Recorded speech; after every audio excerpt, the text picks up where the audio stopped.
انا هقول جمله واحده بس وممكن الاهلاويه يزعلوا مني جدا. الاهلي رايح الكامب نو، بس السؤال اللي محدش ساله ليه الاهلي بالذات؟ واستنى للاخر عشان في الاخر الفيديو هقول لك الجمله اللي ممكن تقلب الحكايه كلها.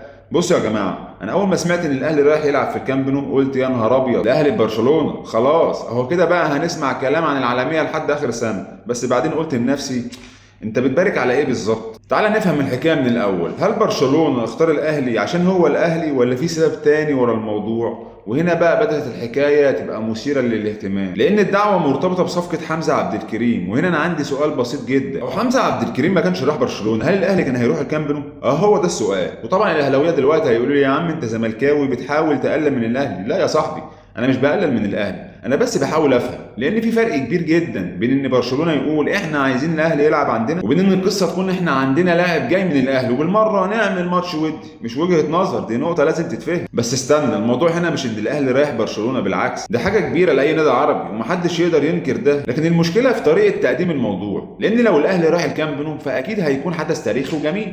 لكن هل ده معناه ان برشلونه اختار الاهلي لانه شايف انه اهم نادي في العالم العربي، ولا لان في صفقه لاعب ناشئ والصفقه نفسها كان فيها بند متعلق بالمباراه؟